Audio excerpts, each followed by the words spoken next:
Nós vamos meditar nessa noite na palavra que está registrada em Mateus capítulo 25, do verso 1 ao verso de número 30. Mateus capítulo 25, do verso 1 ao verso 30, temos toda quarta-feira. Nós temos feito uma série de estudos sobre as parábolas de Jesus. E nesse texto de Mateus 25, nós veremos hoje as últimas parábolas contadas por Jesus sobre o reino de Deus.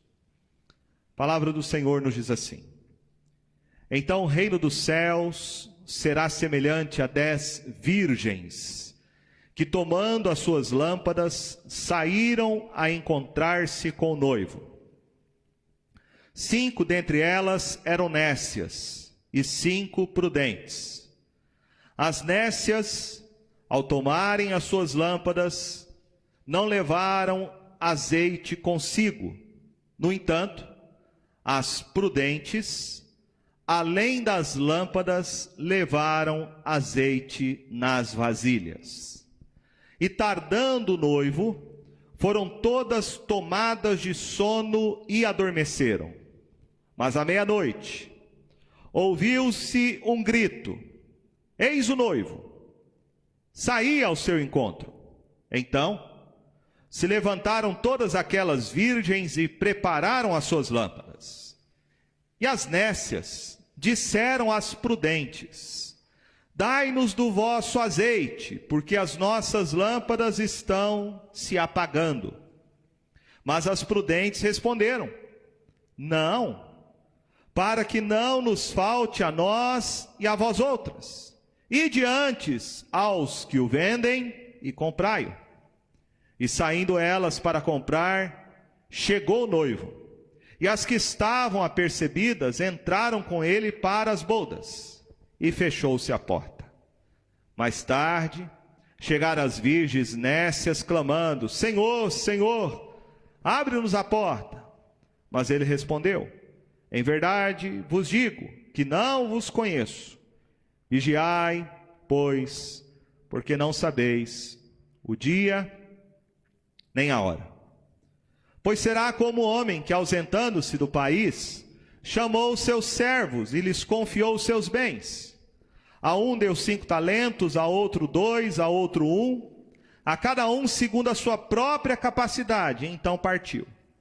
O que recebera 5 talentos saiu imediatamente a negociar com eles e ganhou outros 5.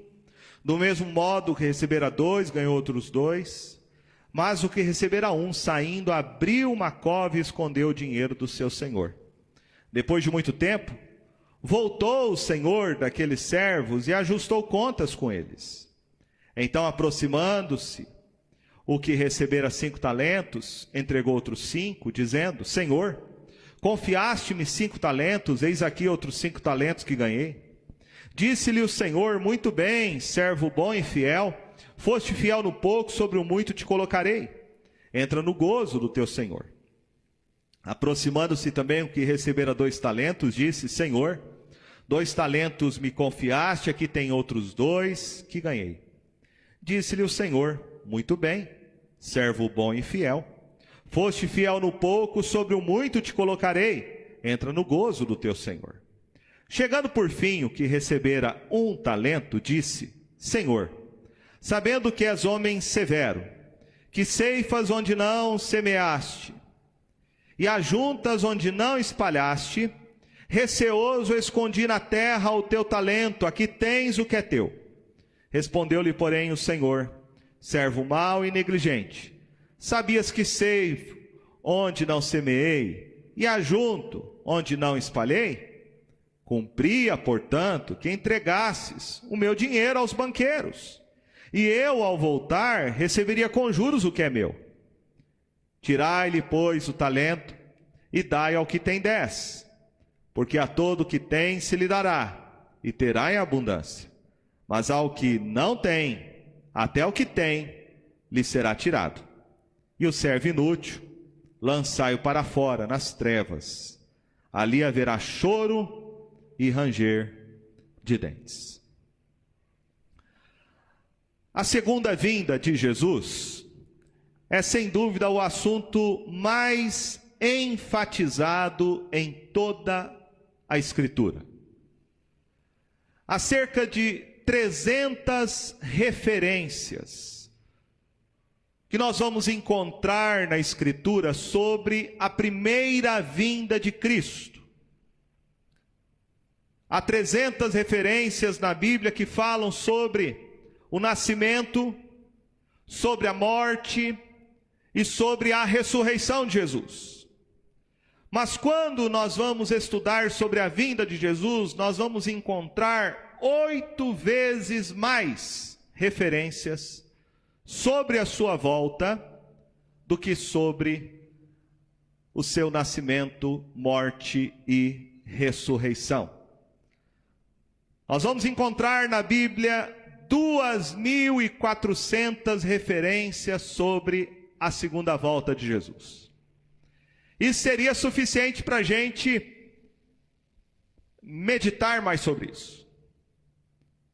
Isso seria suficiente para os pastores pregarem mais sobre isso. Esse é um assunto de extrema importância para nós. Porque a segunda vinda de Cristo é o assunto mais distorcido e o mais desacreditado. Há muitos falsos profetas que já há muito tempo têm negado que Jesus voltará. Há outros ainda falsos profetas que tentam marcar o dia da volta de Jesus. Mas há algo muito pior do que isso. Há muitas outras pessoas que dizem crer na volta de Jesus, e eu espero que você não seja este grupo, que não somente diz que crê, mas vive como se Jesus jamais fosse voltar. Veja nesse texto que Jesus contou 2 parábolas. E elas foram contadas na última semana do ministério terreno de Jesus. Ele contou essas 2 parábolas após ele pregar o seu sermão escatológico, onde ele descreve os sinais que apontam à sua volta e encerram este céu e terra que nós conhecemos, a consumação dos séculos. Jesus descreve no seu sermão escatológico a sua volta como sendo uma volta pessoal, visível, que colocará um fim a esta ordem que vivemos e inaugurará um reino eterno para o seu povo. Nós hoje, como igreja, nós estamos vivendo, segundo a Escritura, os últimos dias. Os últimos dias foram inaugurados pelo Senhor Jesus. Quando Ele veio a este mundo, quando Ele deu a sua vida por nós naquela cruz e ressuscitou ao 3º dia. E após um período de 50 dias, Ele cumpriu a sua promessa e derramou sobre a sua igreja o seu Espírito Santo. Nós estamos vivendo os últimos dias. Nós estamos vivendo este tempo que antecede a volta gloriosa do nosso Senhor e Salvador Jesus, onde Ele julgará este mundo e restaurará todas as coisas, em novos céus e nova terra. A parábola que nós encontramos aqui, a parábola das 10 virgens, e a parábola dos talentos, essas 2 parábolas foram aparentemente contadas de maneira particular aos discípulos de Jesus. Jesus contou a respeito da sua volta, usando essas parábolas como uma ilustração comparativa. A mensagem que ele traz é uma mensagem muito simples. A parábola normalmente ela é contada por Jesus para ilustrar as verdades que ele queria ensinar para os seus discípulos. E aqui nós encontramos 5 lições. Quais são elas? Primeiro, Jesus está falando nessas parábolas que ele está voltando. A segunda coisa que ele diz nestas parábolas é que em seguida à sua volta ele vai julgar os ímpios e vai recompensar o seu povo, aqueles que aguardam a sua volta. Em terceiro lugar, ele ensina que as pessoas prestarão contas no dia da sua volta. Em quarto lugar, que a sua vinda, sua volta, será inesperada, que ninguém sabe qual será o dia, qual será a hora. E em quinto lugar, uma vez que Jesus voltará, não haverá uma segunda chance e nenhuma outra oportunidade de salvação. Existem aqui algumas semelhanças que eu quero destacar com você nessas 2 parábolas que Jesus contou. Primeira coisa, ele fala sobre a preparação para a sua volta. Na primeira parábola, nós temos as 10 virgens que saíram ao encontro do noivo. Elas estavam alegres por causa da festa de casamento. Todas estavam presentes, todas estavam esperando o noivo, todas se sentiam felizes. Elas estavam com o coração cheio de expectativa. Todas estavam esperando o noivo. O texto fala que elas cochilaram, que elas dormiam, e todas elas tinham lâmpadas. A diferença na parábola é que 5 dessas noivas eram prudentes, e as outras 5 eram nécias. As 5 prudentes estavam com as suas lâmpadas, mas tinham azeite, óleo suficiente para manter as lâmpadas acesas até a chegada do noivo. Enquanto que as outras nécias estavam com as lâmpadas, mas não tinham azeite suficiente em suas lâmpadas para esperar a vinda do noivo. O texto nos fala que este tempo da preparação das noivas havia passado, e quando o noivo então chegou, as virgens nécias que tinham saído para comprar o azeite, porque havia acabado, quando elas retornam, a porta já estava fechada, e elas ficaram fora do casamento para todo sempre. E Jesus declarou com a seguinte aplicação no verso 13: Vigiai, pois, porque não sabeis o dia nem a hora na qual o Filho do Homem virá. Na segunda parábola, nós temos um homem que vai viajar. E ele vai viajar para um país distante. Ele confia os seus talentos aos seus servos. A um ele deu 5, a outro ele deu 2 e a outro ele deu 1. Diz o texto que distribuiu de acordo com a capacidade que cada servo possuía para administrar a sua riqueza. O texto diz que os 2 servos, um com 5, o outro com 2 talentos, eles duplicaram aquilo que lhe tinha sido confiado. E quando o seu senhor voltou, ele os elogiou pela maneira como eles administraram a sua riqueza. O servo que recebeu um talento teve medo, ele foi preguiçoso e ele escondeu o talento que lhe havia sido dado, ao invés dele usar aquela riqueza para obter mais rendimentos. E o seu senhor, quando voltou, ficou irado.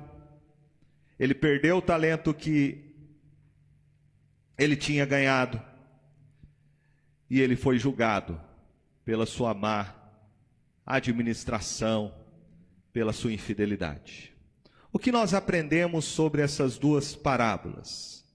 Existem algumas semelhanças entre elas, que eu quero trazer para você nessa noite. Primeira coisa, em ambas as parábolas nós temos muita expectativa. As 10 virgens estão esperando o noivo, e os servos sabiam que o seu senhor voltaria da sua viagem. O noivo aqui, ou o Senhor que retorna naturalmente na parábola, ele representa a volta do Senhor Jesus. Ele vai voltar.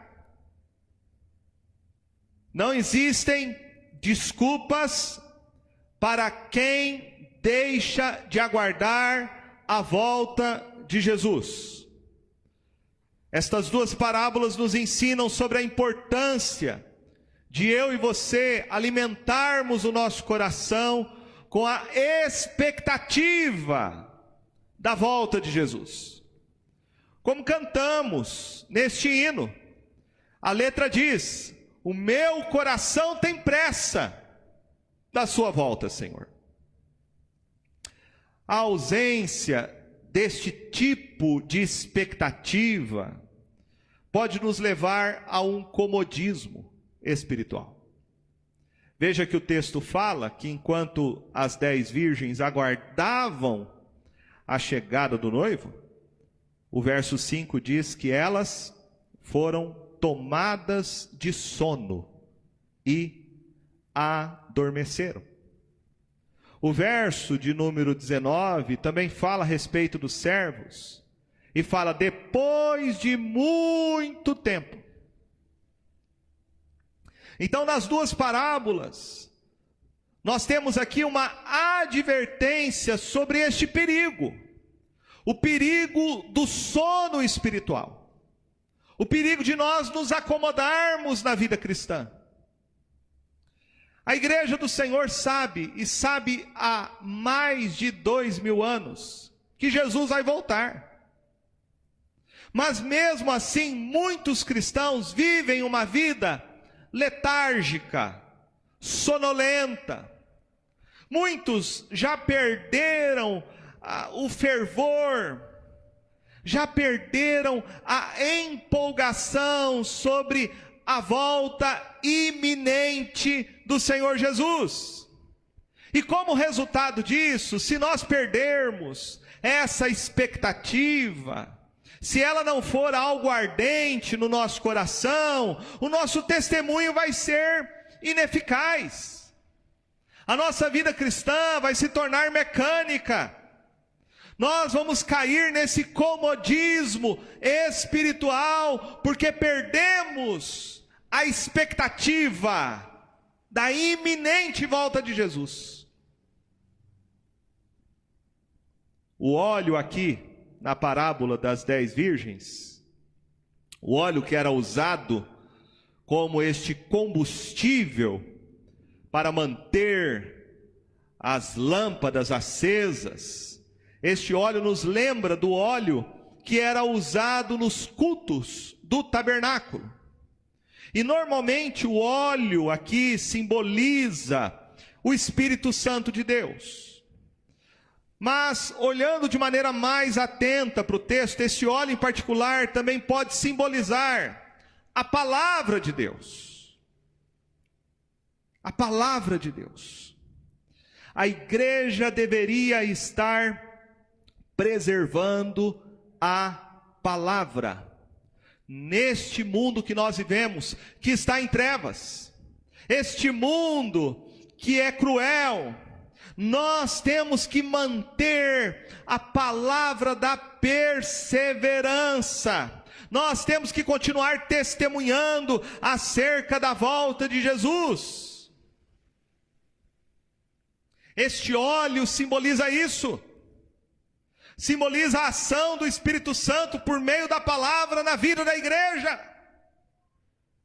É o Espírito Santo, pela palavra, que mantém o nosso coração ardendo constantemente. É o Espírito, pela palavra, que mantém a chama acesa no nosso coração, nessa expectativa santa que nós devemos alimentar diariamente sobre a volta de Jesus.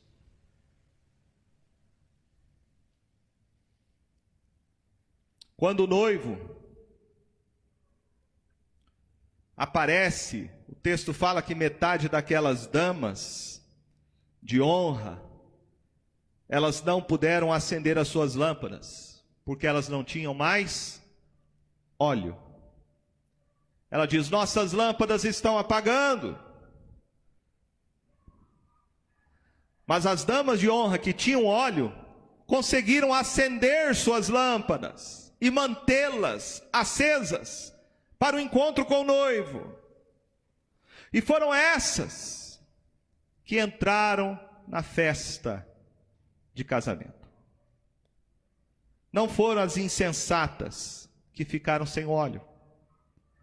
Essa imagem parece então nos indicar que nem todos os cristãos que professam com a sua boca que Jesus é o seu Senhor, nem todos vão estar preparados e prontos para se encontrar com Jesus quando Ele voltar. Nem todos aqueles que dizem Senhor, Senhor, entrará no reino de Deus. Elas disseram isso. Senhor, Senhor, abre-nos a porta.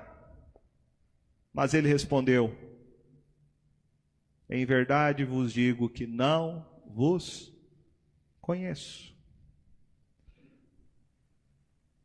Sem o Espírito Santo e sem nós perseverarmos na palavra,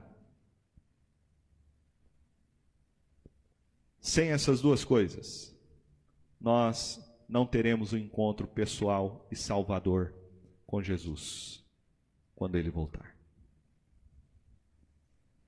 Por isso precisamos da ação do Espírito em nosso coração, queimando o nosso coração e a nossa mente com a palavra, porque essa é a marca do verdadeiro discípulo de Cristo, conforme ele disse no seu sermão escatológico: mas aquele que perseverar até o fim, esse será salvo. Veja o que o apóstolo Paulo fala em Romanos 13 sobre o perigo de nós cairmos num comodismo espiritual, o perigo de nós dormirmos espiritualmente. Ele diz assim, Romanos 13, verso 11 a 14: e digo isto a vós outros, que conheceis o tempo, já é a hora de vos despertardes do sono, porque a nossa salvação está agora mais perto do que quando no princípio cremos. Vai alta a noite, vem chegando o dia. Deixemos, pois, as obras das trevas e revistamo-nos das armas da luz. Andemos dignamente, como em pleno dia, não em orgias e bebedices, não em puticícias e dissoluções, não em contendas e ciúmes, mas revesti-vos do Senhor Jesus Cristo, e nada disponhais para a carne no tocante às suas concupiscências. Veja a importância de nós mantermos aceso no nosso coração, pelo poder do Espírito, o Evangelho que nós ouvimos, e vivermos uma vida em santidade. Porque, como diz Hebreus, sem a santificação, ninguém verá o Senhor. Jesus termina essa parábola com essa advertência que ele havia dado anteriormente, dizendo: vigiai, vigiai, vigiai, pois, porque não sabeis o dia nem a hora. Como nós temos dificuldade com isso. Veja que é nessa semana última do ministério terreno de Jesus, conforme está registrado em Mateus 26, que ele está orando com seus discípulos. Naquela noite, quinta-feira, está ali no jardim de Getsêmani, sabendo o que iria acontecer com ele no dia seguinte, onde ele iria beber o cálice da ira de Deus por causa dos nossos pecados, e ele pede para os seus discípulos vigiarem com ele. Mas os discípulos, ao invés de ficarem alertas, atentos, diz o texto que Jesus encontrou os seus discípulos dormindo. E ele diz: vigiai e orai, para que não entreis em tentação. O espírito, na verdade, está pronto, mas a carne é fraca. Nós, meus irmãos, precisamos ser como essas virgens e servos diligentes. Nós precisamos estar atentos. Nós precisamos tomar muito cuidado com a nossa vida, com a nossa vida espiritual. Precisamos cultivar o nosso relacionamento com Jesus através da sua palavra, por meio da oração. Porque é assim que o Espírito Santo vai manter essa chama viva, acesa no nosso coração, sabendo que a cada dia se aproxima mais a volta do nosso Salvador. Essa pandemia tem revelado isso. Ela tem revelado que há muitos cristãos que estão se acomodando. Há muitos cristãos que deixaram de ter a sua vida devocional, que deixaram de orar, que deixaram de ler a palavra, que deixaram de frequentar os cultos, as reuniões de oração. Há muitos que estão hoje cochilando, estão dormindo, estão frios. Essa é a primeira coisa que a gente aprende nessas duas parábolas. A necessidade da nossa vigilância espiritual. Segunda coisa, ambas as parábolas nos falam sobre a preparação. Preparação. Todas as 10 virgens, diz a parábola, tinham feito alguma preparação. E também, na segunda parábola dos talentos, nós vemos os 2 servos, um com 5, o outro com 2 talentos. Eles também tinham se preparado. Até mesmo o servo com 1 talento tinha feito alguma preparação. Ele manteve ali cuidadosamente em segurança o seu único talento, enterrou ele até a volta do seu senhor. Mas em ambas as parábolas aqui, esta preparação adequada é contrastada com a negligência. E aqui está o grande perigo.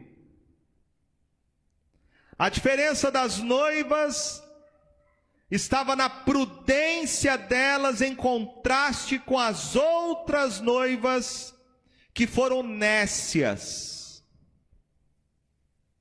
Elas não tinham azeite suficiente em suas lâmpadas, e quando o noivo voltou, já era tarde demais. No caso da parábola aqui dos talentos, a falta de preparação é visto na atitude daqueles que estavam negociando seus talentos, e na atitude daquele que guardou o seu único talento. Igualmente o servo aqui, que guardou o seu único talento em relação aos demais, ele é chamado de inútil, e o Senhor o puniu por causa da sua falta de diligência. O que vemos então nessas duas parábolas é o perigo da negligência espiritual. Pecado não é apenas nós transgredirmos a lei de Deus. Pecado também é você deixar de fazer o que você deve fazer. Tiago, capítulo 4, verso 17, diz: portanto, aquele que sabe que deve fazer o bem e não faz, nisso está pecando. O que a pandemia tem feito? Muitos estão caindo na armadilha do inimigo. Muitos estão negligenciando as disciplinas espirituais na sua vida.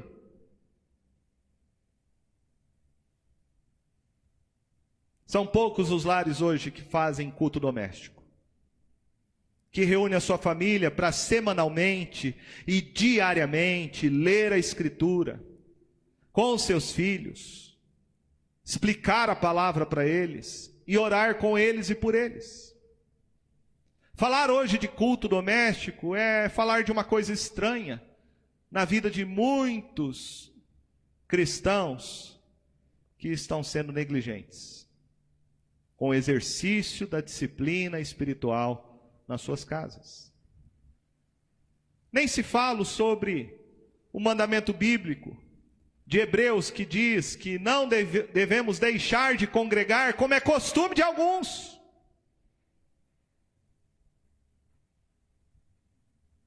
Infelizmente, nós estamos vivendo esse tempo onde a negligência tem tomado conta de muitos cristãos. Negligência espiritual.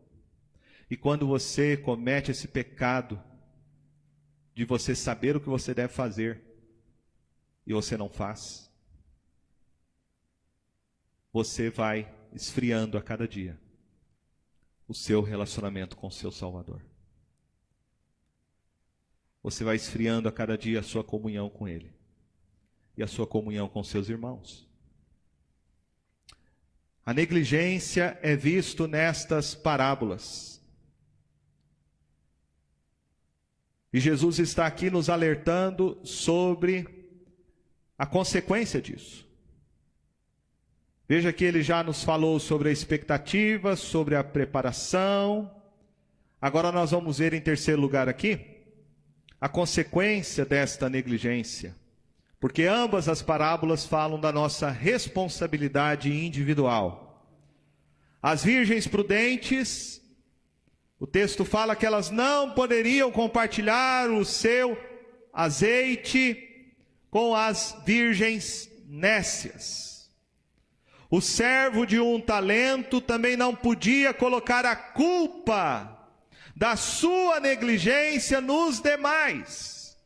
Cada um tinha que prestar contas pelo que tinha feito pessoalmente.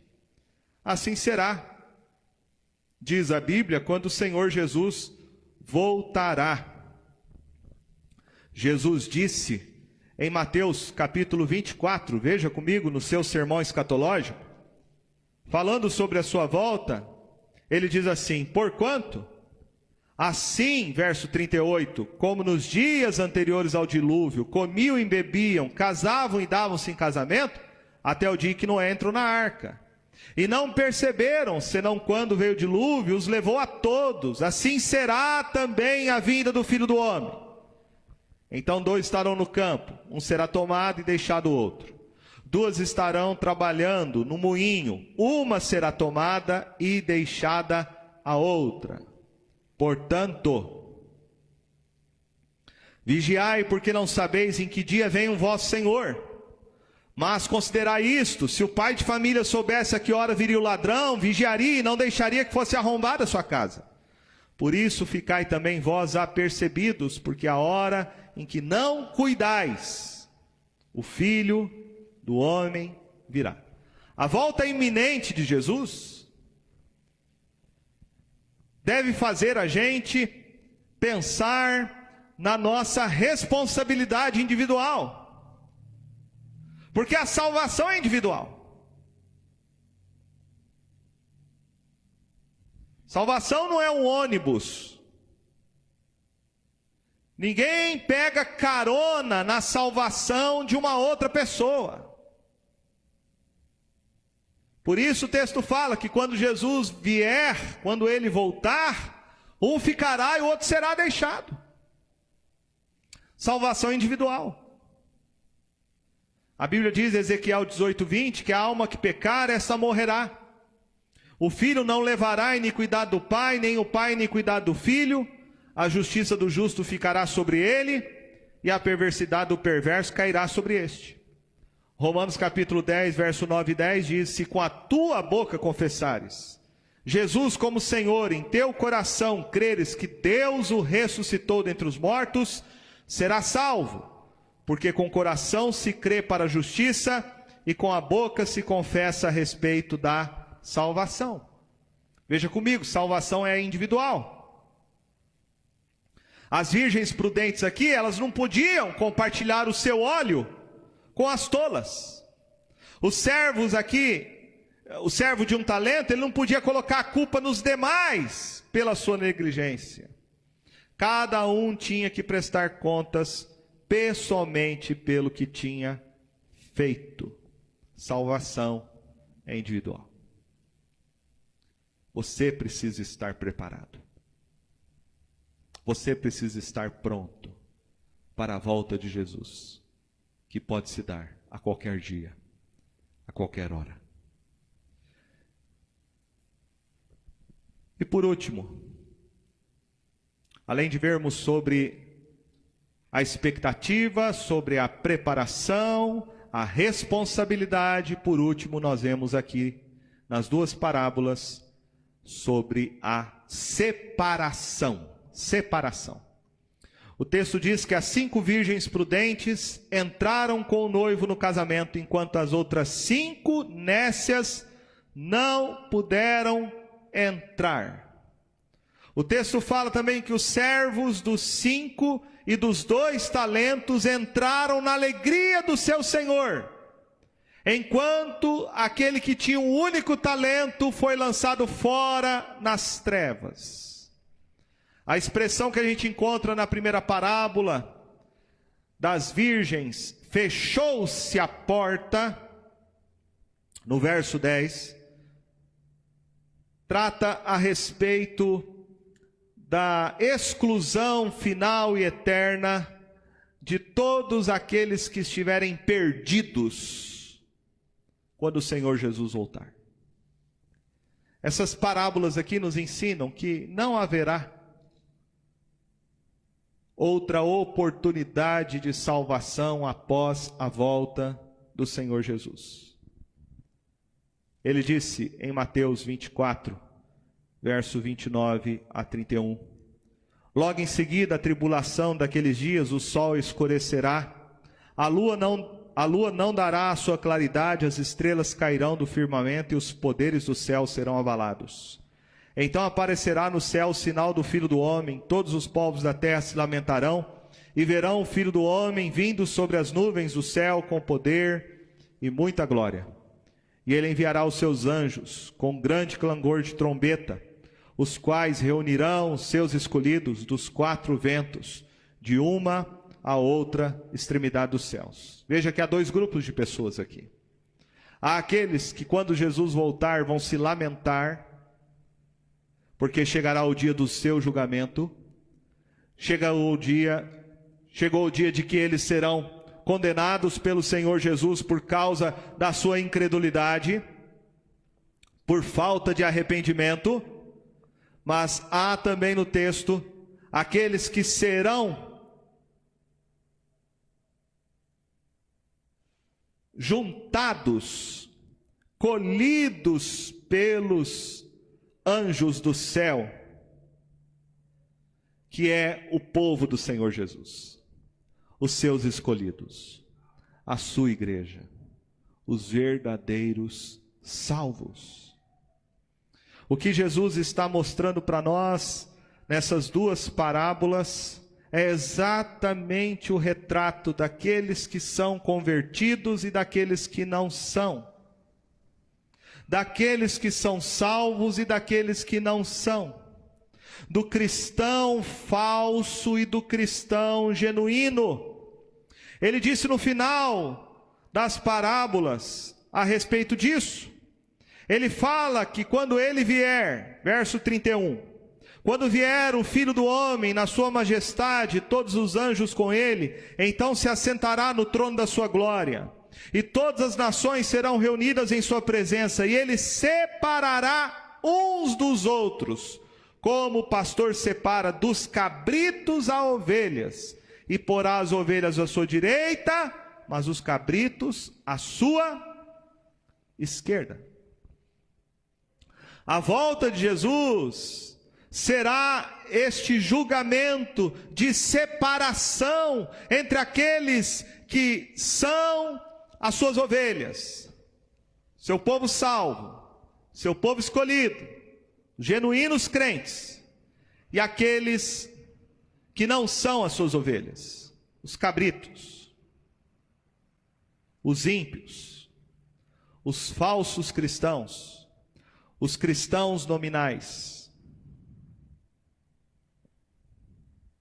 A lição de Jesus aqui nessas duas parábolas é que nós precisamos olhar para a nossa vida, avaliar como nós estamos vivendo a vida cristã, se de fato nós somos servos do Senhor Jesus, se nós estamos prontos para a sua volta, porque não adianta fazer apenas uma mera confissão de lábios.